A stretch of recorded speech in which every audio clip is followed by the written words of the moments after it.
Hey everybody, welcome back to another episode of What She Said right here on redmediaradio.com. And if you're viewing us, then you're viewing us on our podcast right here on YouTube.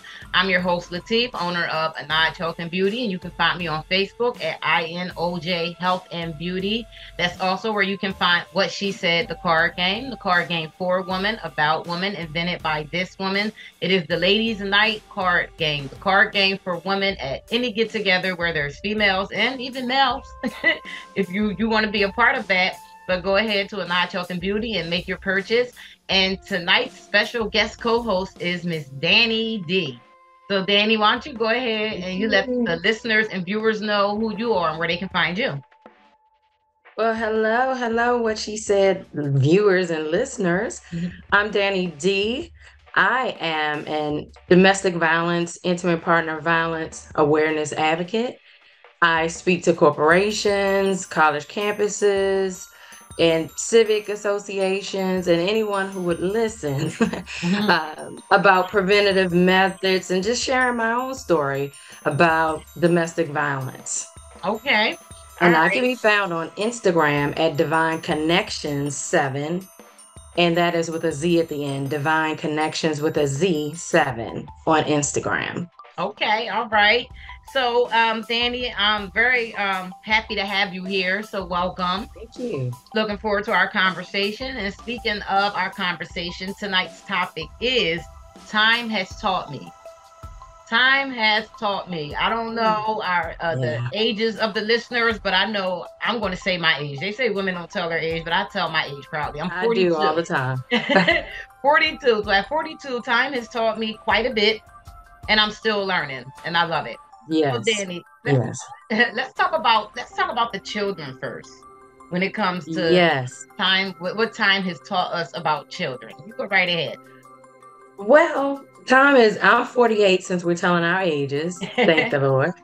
And I have two daughters, one 27, well, going to be 27, and one 16. So I have a senior and I have a daughter who is now a mom. So time has taught me that we don't have all the answers. You might think you have the answers. Even if you've experienced something, there's always something to learn. You know, I have a millennial and I have a Gen Z, and they're always, they're the clap-back, comeback generation. You know what I'm saying?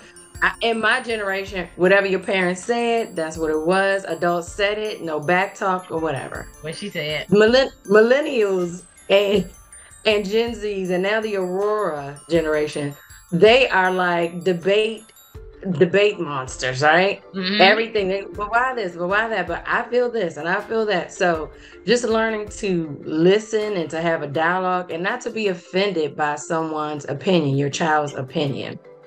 There are times that you lay the hammer down and be like, that's it. That's what I said. But they're teaching you to have a different perspective or to look at something differently, but also provide the wisdom that you have in situations that you've experienced. It's challenging and rewarding simultaneously.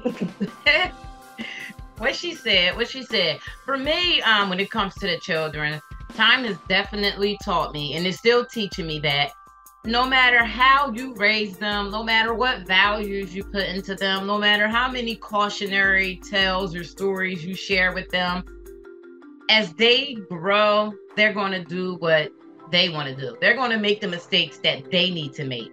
So time has taught me that mistakes are actually a good thing. As a mother, all you can really do is be there and pray for them. Pray for them nonstop, and just, ask your higher power to just guide them, walk with them, let them learn the lessons that they need to learn without harm or without a lot of harm. It's, just like we all had to get where we're at. Yes. For now, we had to make some mistakes to get there. We had to learn some things. So it doesn't matter what you say. It doesn't matter what the grandparents, the uncles, the family, friends. It really doesn't matter. We have to let go at some point. Kind of be there, but let go and let them just learn. And you speak about, you are a domestic violence advocate. We have to come to the realization that some of our children may find themselves in that situation. Yes. So what do you say? What do you say to the children as a domestic violence advocate? What do you say to the young people that may have been in that situation or they haven't been there yet? What kind of what advice can you give them as far as domestic violence? Yes. Well, I am a survivor as well. And I don't like to tell it as a victim because you can be both simultaneously. You can be a victim and an abuser simultaneously when you're in a toxic relationship. What I would like to say to the people, because this happens, just for the record, 1 in 4 women experience domestic violence and 1 in 7 men experience domestic violence. Yeah. What am I saying by that? Men and women are victims and abusers of domestic violence. So that said, what I would like to say to individuals that have not experienced it, I urge you to know your self-worth, know who you are first, because I think that's one of the things we do. Just think about in high school or middle school when you had your first little love and your little puppy love, right? You're doing everything that's euphoric. We share our lunch. We do this, we do that. But we really don't know who we are. We don't know really what makes us tick, what really makes us happy, our likes and dislikes. And we focus so much on learning other people when we don't know ourselves. So I would say first, start with yourself. Know your attachment style. And you're like, well, what is an attachment style? An attachment style is simply that how you attach to people, right?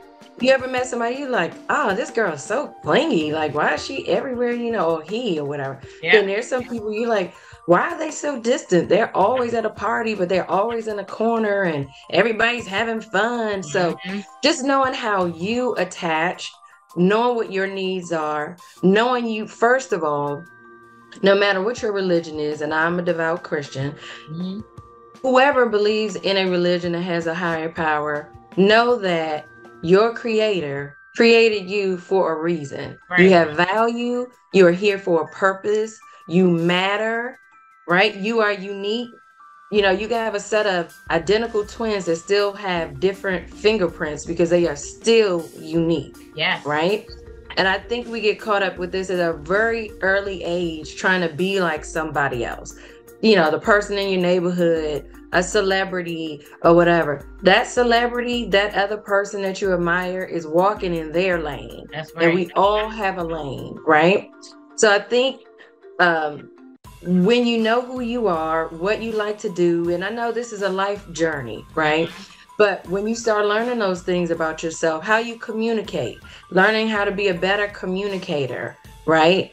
I was a fearful avoidant, which means I was a people pleaser. So I wanted to do whatever made me favorable in someone's eyes. Well, that could get you in a lot of trouble, right? What she said.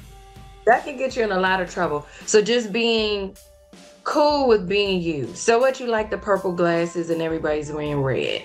So what, you like math and reading books and everybody wants to go to a party. That is you, right? So when you know who you are, and you start setting boundaries and not letting people dictate what you're going to do. Not saying you're going to be perfect at this, but making sure that this is a lifestyle for you. You can start making better choices in the people that are in your circle, because let's be clear, domestic violence is not just in heterosexual and same-sex relationships. It could be a mother-daughter. It could be coworker, boss. It could be church member, whomever.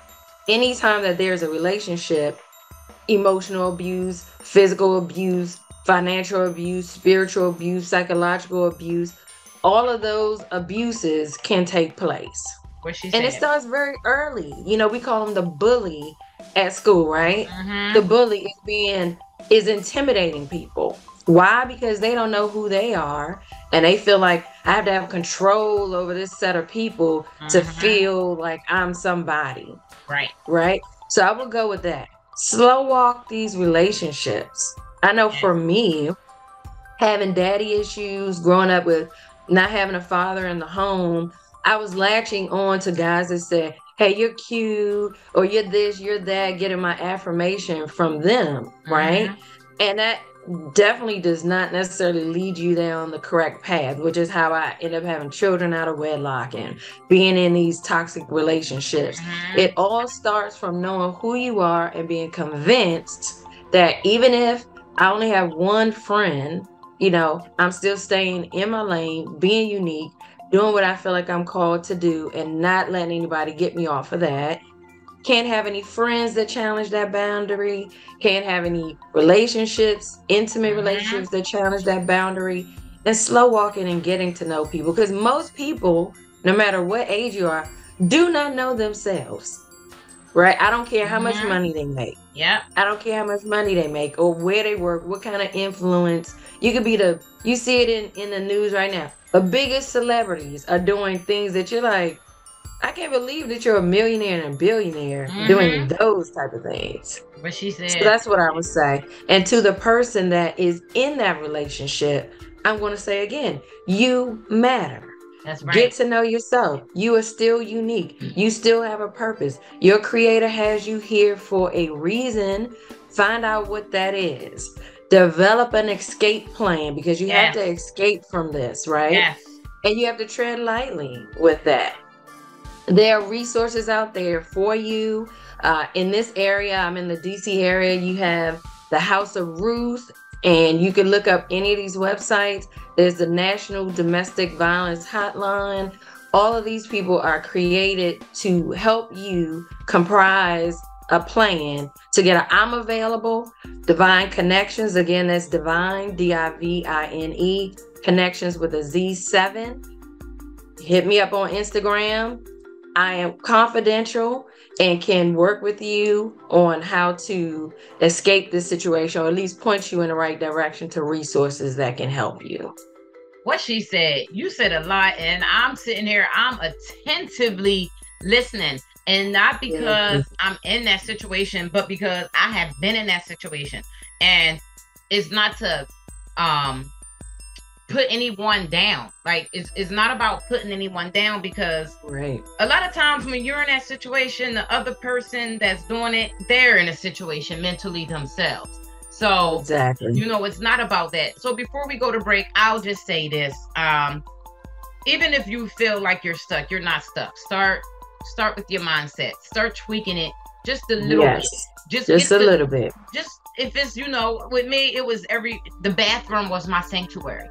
Yes. I would go in the bathroom, you know, I would say, you know what, I'm gonna start working on my skin, or, you know, let me take a good look at my teeth and my gums, you know, let me start working on me. It really is the small things that will help push you to where you need to be. And it's not about getting back at the person or anything like that. It's just about learning more about yourself and questioning yourself and asking, why am I putting up with this? You know, just having talks. When you're looking in the mirror and it's your reflection answering you, you have no choice but to get the truth. Yes. You have no choice but to get the truth. So on that note, what she said. On that note, we're going to take a quick break, and we're going to come right back with What She Said with my special guest co-host who has a lot of knowledge, and the topic is Time Has Taught Me. We're going to come back and we're going to talk about the women in our lives right here on redmediaradio.com. The Ethereal Collection. I know you're out there. I can feel you now. I know that you're afraid. You're afraid of us. You're afraid of change. I don't know the future. I didn't come here to tell you how this is going to end. I came here to tell you how it's going to begin. I'm going to hang up this phone, and then I'm going to show these people what you don't want them to see. I'm going to show them a world without you. Ethereal Collection, the fashion line inspired by Red Media Radio. All right, everyone, we're back with What She Said. I have my special guest co-host, Miss Dannie D, and she is a domestic violence advocate. And tonight's topic is Time Has Taught Me. We talked about the children a little bit, you know, and Dannie has dropped major jewels for the young people out here. Not just the children, but the child in you. That person is still there. That little 7-year-old, 8-year-old, 16-year-old, she or he is still in us, and we're still working through some of those problems. All of us, Yes. I don't feel like we're all working on evolving, but Yes. we're going to be doing that until whatever age we hit the dirt. Yes. You know, so let's talk about the women in our lives. Danny, what has time taught you about the women in your life? Well, I did not come from a diverse group of women, so I'm going to just speak to my culture, African American women. We are resilient, very resilient. It's taught me resilience, but it's also taught me about this dirty little secret that's in our community, and that is you cannot do it all. You should not do it all. Your mental health matters.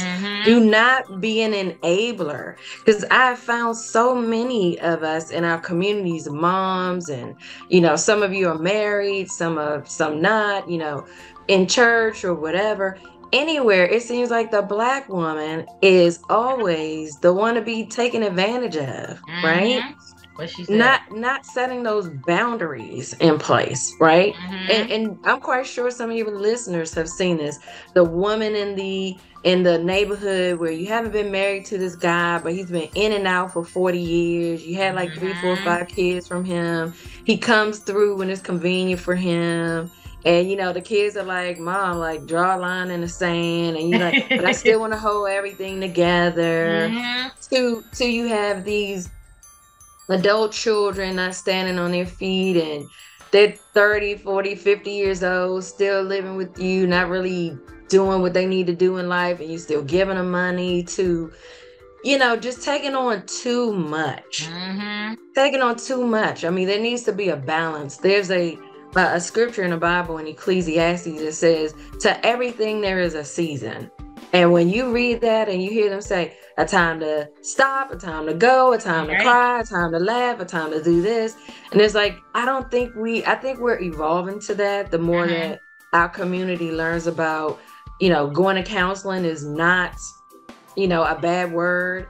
I, at one point, was in counseling for 2 consecutive years, weekly, and it was the best thing that I could ever do for myself. Just learning how to pour into your community to help them to fish for themselves, and let them fish for themselves. Sometimes they're going to be hungry, but guess what? You get hungry enough, you're going to catch that fish. And I am meaning legally. I am saying legally, hopefully you catching that fish. But we have to be able to say, we did what we were supposed to do. And like you said earlier, we got to let them stand on their 2 feet. And sometimes they're not going to make the right decisions like we did at some point. But hopefully you can come back from the mistake. And hopefully you're learning from your community, expanding your community that is doing positive things, to where you make more positive choices than negative ones to be successful. What she said. Time has taught me with women, and I'm still learning, because I was the only girl for a while. My parents had 9 children. I was the oldest girl. I didn't get younger sisters until I was about 7, almost 8 years old. And even though that's not a big difference, it kind of is, because when you're 7, you're reaching a different stage than a little tiny infant, Right. And then my mom, it was like the nerve. She had 3 girls. They are back to back. So it was like, okay, I'm watching these 3 sisters all get along. A lot of times I was the bad guy, and sometimes I was the go-to girl. But it was kind of like I was a loner. So I was more around guys. So I kind of clung on to friendships. And in my younger, even up until, my 20s or even 30s, these friendships weren't really healthy when you think about it. Because when I'm going through things, it was kind of like my life was just a show. I'm calling you and telling you, oh, he cheated on me again. Oh, do you know this girl? I come from a small city. Do you know? Oh, no, I don't know her. They hang up, and it's like, okay, you just made yourself the laughing stock, because now they're going to go and find out who this person is, so they can kind of compare you to her and, wonder, they're doing more digging than what I would even do. And I was the one that, that was cheated on. So I'm learning that there are women out there that really understand. And even though you may not be best friends, They're someone that you can confide in. So it's not always a competition. These are grown women, as they say. I'm a grown ass woman. Like, these are grown ass women. These aren't people that are just in your life laughing at you or talking about you behind your back, where you have to question the friendship. So that's a boundary that I've stepped into, and I'm enjoying every bit of it. And I'm not saying that I'm trying to hurt anyone's feelings or trying to change on people, but it's like, hey, you had the chance to be a real friend to me. And you knew me way longer than this person, but you chose to kind of not really take me serious, as a friend, even though some things I haven't done to you, but you've done to me, and you felt like it was okay. So you really don't have a right to feel some kind of way with where I am now in my life, because you didn't value the friendship when it was there. So that boundary is, no, you're not welcome back into my life ever again on that level. So my mom used to say to me, like, life is a theater, and you have to be careful where you seat people in your arena, right? Some people deserve to be in the front row. Some people don't deserve to come to your show at all. Some people deserve orchestra seats or the last seat in the back. And that's what I was saying. As you evolve and get to know yourself and your self-worth, and you're building your brand, like your radio station, you don't have time for people like naysayers about that. You need to be with women that are like promoting your show and looking for ways for you to expand things that you're not thinking about, that are not even trying to get something from you. Sometimes people have a pay to play situation. Some people are like, you know what, I was looking at your show, I just had this little suggestion, what do you think about it? That can build your brain, right? Yeah, but that's with other people too that are functioning in the same vein that you are. Like, I do have a community. I have my church group. I love my small group ladies. You got people to pray for you. People like yourself. There's like, okay, we two Black women trying to get it. Let's link up and let's do this. So the Creator provides. You just need to put positivity out there and keep an open mind. And like you said, not take revenge, because some people just are not ready. They're not ready to be in any type of relationship. They haven't done the work to be in a positive space with people. I always tell my daughters, people show up and present themselves based on the inner work that they've done. Right. I mean, that's it. I mean, that's all you can say about that. What she said. So in the domestic violence, like, when it comes to the women in your life, what has Tom taught you? Tom has taught me that a lot of times we don't even see the domestic violence, because it's a global epidemic, right? It's a global pandemic. This evil thing transcends socioeconomic statuses, religions, genders, all of that, right? So, but I think that people view domestic violence of, somebody has to be hitting you or, stalking you at work. It needs to be something visible and blah, blah, blah. So Tom has taught me that we really don't know that we're in an abusive or toxic relationship if we're not in settings like this, where people are talking about how multifaceted it is. I've done several events where afterwards women were like, I kind of thought I was in a healthy relationship until you start talking about, the ways that people can control you in a subliminal way, right? Because there's some people, I won't say some guys, because this is not a bashing session. Some people, it seems like, I just love you, and I just met Latif. I think she's beautiful. I'm gonna take her out, and every weekend he's like, she likes music. We're going to this concert. We're going to this. I'm buying her an outfit, and people are like, girl, you need to stick with that man, or dude, she doing that for you. You better stick with her. She's a good one. How many times have you heard that in your community? Oh, that's a good one right there. You better hold on to that one, right? Little do you know, little by little, this person is controlling you. Because now, guess what? You look up, your whole closet is from what he or she bought you, right? Your whole, you were a jean and t-shirt guy. Now she's got you in all suits because that's what she wants to see, Right. you know, and now it's from here and you can't afford that, or, you know, you start having little conversations where, well, if it wasn't for me, I would, you would be, you wouldn't have never, you never knew about this. You know, you're like, is this person for real? Right? So right. those little sneaky ways, they don't have to be smacking you and choking you. It could be talking to you about a best friend that you know you were 100 with your friend about. Yeah. They start picking out little things about the friend and start having you question, well, yeah, maybe he or she is jealous about this relationship. Maybe they don't have my best interest in heart. You know, you hear the terminology now, gaslighting and all these little subliminal things until it finally hits the fan. So time has taught me that I need to keep up with this work that I'm doing to make sure that the women and men in my community know that boundaries are important. Like I said, knowing yourself and your attachment style is important so that you can hopefully prevent being in a toxic relationship or have a quick exit and a safe exit from a relationship like that. Because I know in my experience, I looked up, I ignored a lot of signs, a lot of red flags based on my childhood trauma, based on trauma, unresolved issues within myself.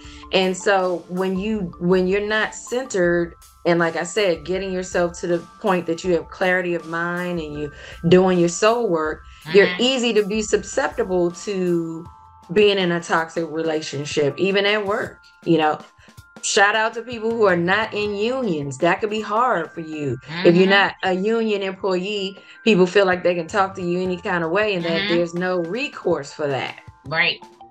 So yeah, so that's what as it relates to intimate partner violence, what the women in my sphere have taught me. What she said. And one more time, because if listeners, if you are, you know, enjoying the jewels that Dannie's dropping, if you even just like her demeanor and feel like, you know what, I think I'm ready to open up and this is who I want to open up to, where can they find you at? They can find me on Instagram at Divine Connections with a Z7, Divine Connections 7 on Instagram. And you can, like I said, hit me up in the private message and I will get back with you. And you might not want to talk necessarily. You may just want resources. I can help you with that as well. And just so your listeners will know, just to put a little bit more credence behind, you know, what I do, I am also a House of Ruth, Maryland storyteller. And what does that mean?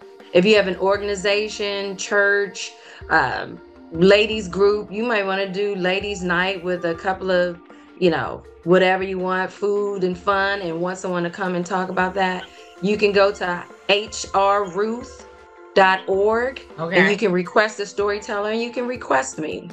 Okay, what she said as well. What she said, because you know what, we kind of networking right now because, you know, we may be able to get together and I can bring what she said, the card game. Hey, look, yes, all of that. Yes, because it's about empowerment. We want, you look at the news now and you see that this world is out of control, right? This world is out of control. There's always someone shooting somebody for something. You know, carjackings, you know, disagreement. You could be in Chuck E. Cheese, you're shooting in Chuck E. Cheese, you're doing all of these things. But it all boils down to what I'm saying, right? Yes. You have a brand. You're working on yourself, and I have a brand. I'm not going to be fighting you in Chuck E. Cheese, right? Because I know who I am, right? I'm not going to be doing these things. But there are people who you haven't gotten a handle on conflict resolution.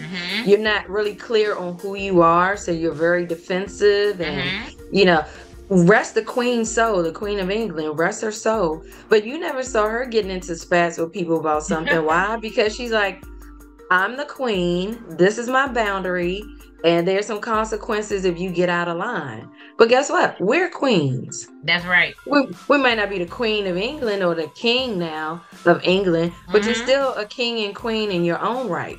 And when you are convinced of that and know where you're going and done the soul work, it's certain things that you don't do. What she said. And on that note, we're going to take a quick break and we're going to talk about what time has taught us about the men in our lives. This should be very enlightening right here on redmediaradio.com. You cannot be a believer until you see your old life and the misery thereof and want to change. You will find true success and happiness if you have only one goal. There really is only one, and that is this: to fulfill the highest, most truthful expression of yourself as a human being. You want to max out your humanity by using your energy to lift yourself up, your family, and the people around you. Theologian Howard Thurman said it best. He said, "Don't ask yourself what the world needs. Ask yourself what makes you come alive, and then go do that. Because what the world needs is people who have come alive." All right, everybody, we're back, and I have my lovely guest co-host, Miss Dannie D, a domestic violence advocate, and we're talking about what time has taught us. We talked about the children. We just got done talking about the women in our lives. Now we're going to talk about the men in our lives. What time has taught us? So what has time taught you, Dannie? Time has taught me about men, and that is such a loaded question because I had my first little puppy love when I was 13, and it was deeper than it should have been, but it taught me that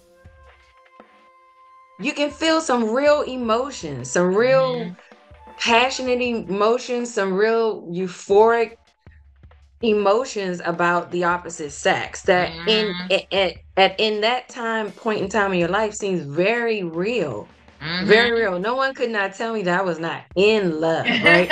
We would look, you everywhere, you see you see us together all the time, and you on the phone till you fall asleep. You outside my door until my mom says, "Get away from the door." You just feel like, oh, this person is just so enthralled with me and is so euphoric. But it also taught me when things start going awry that we are human. We are human. And we vacillate so much in our emotions and our feelings, especially at that age. It's like, yeah, I like you this week. I'm like, all in this week. But hey, what's this going on over here? Whatever, week to week, right? And it's taught me that commitment is not about how you feel. And that's 30 years later, being married, having children, and all of that.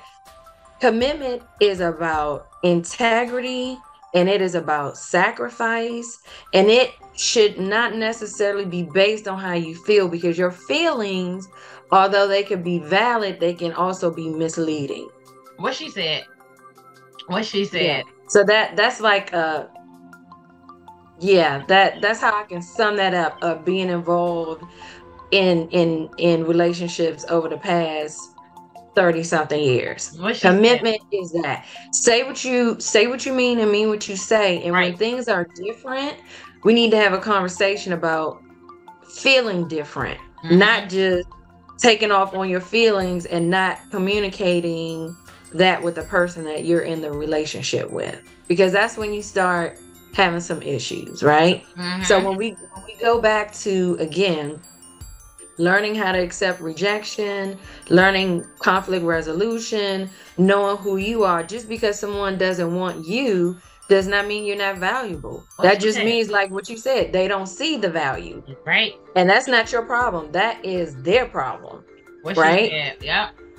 So that's basically what I've learned over the past 30-something years. Yeah, I totally agree.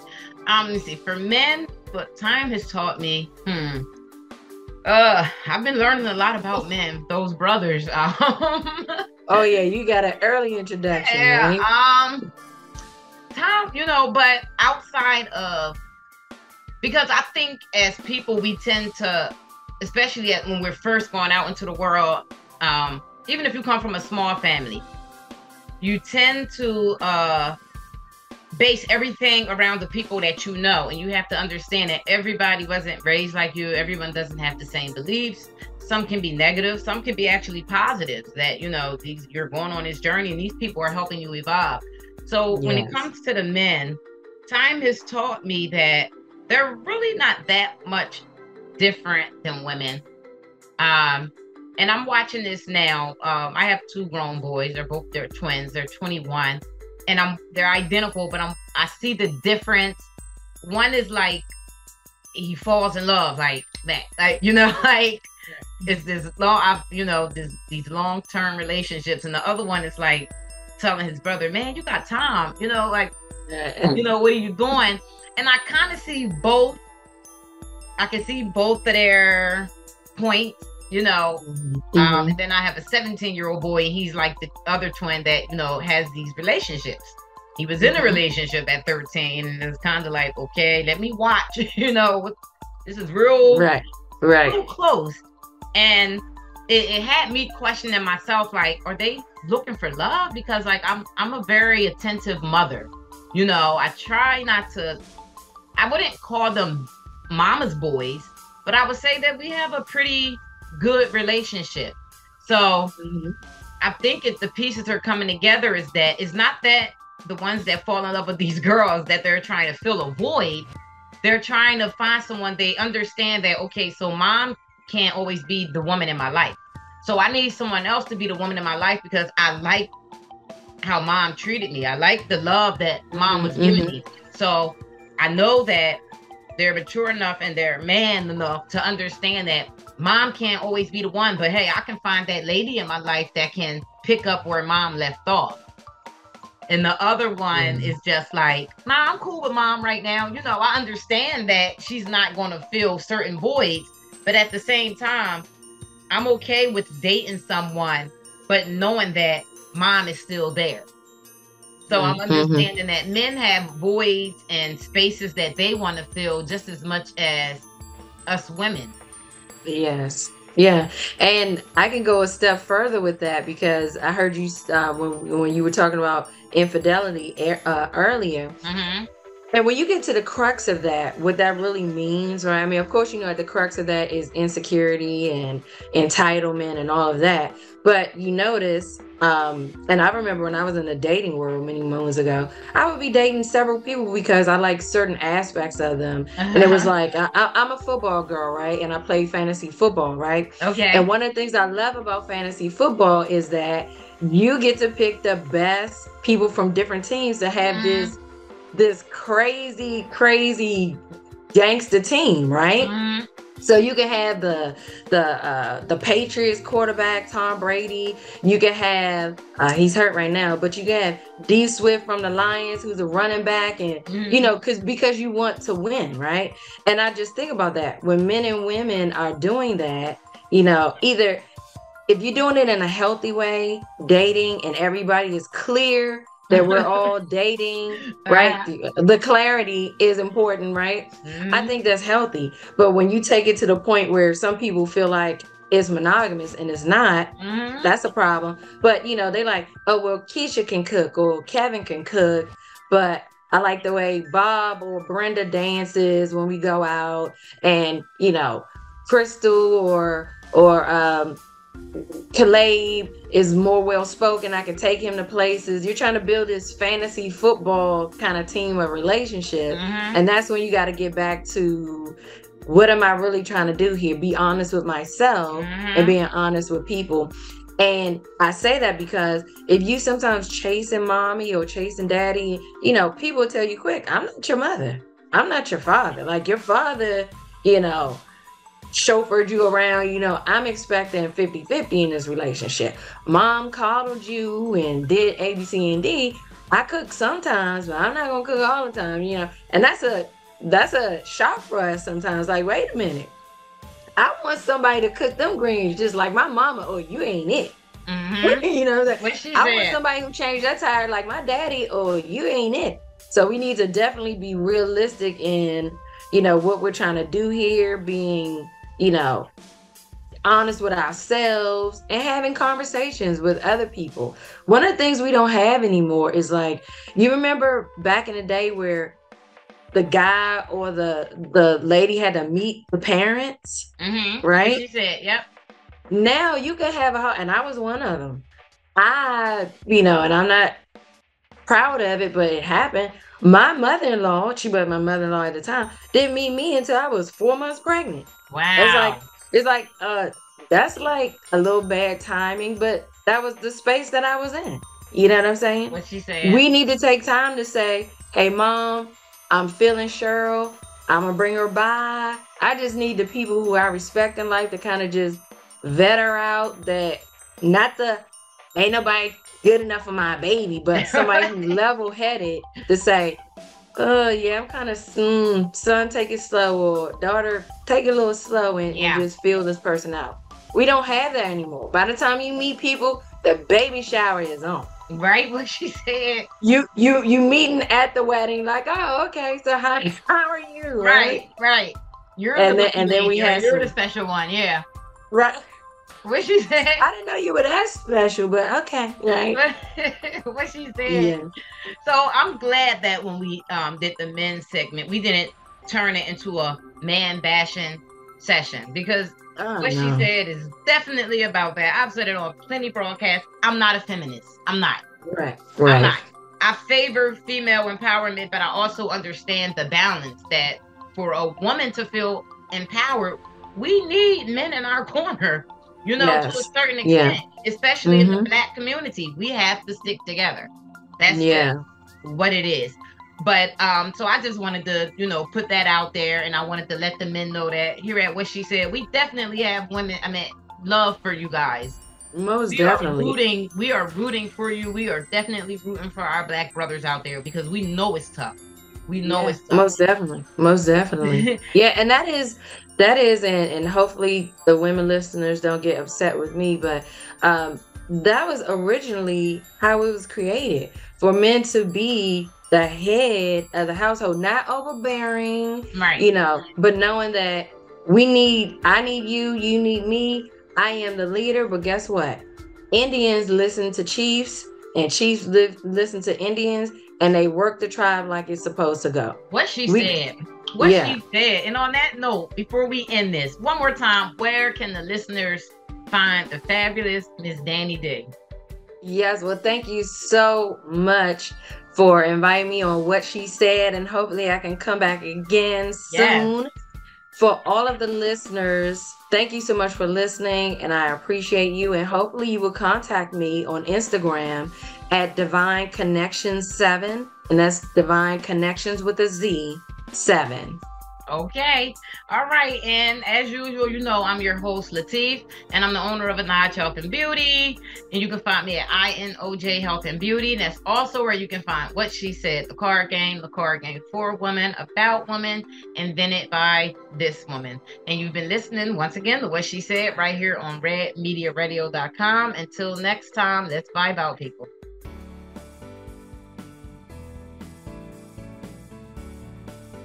You've busted your ass to get to this stage. Now that you've made it, where is the support? Where are your family and friends? Where are the people that you dropped everything for to be just there for them? Where is the love and support that you need? Why do you even care? At this stage, why do you care? World of Red Media has your back.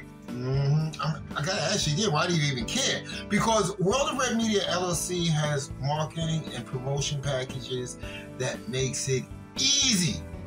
Contact World of Red Media LLC, the offices of World of Red Media LLC, 518-291-9186. Because I'm going to tell you something. No matter what they do, we have your back. World of Red Media Marketing. We have your back. Don't care about those other people. I just don't. Contact us. We got your back. Marketing and promotions made easy.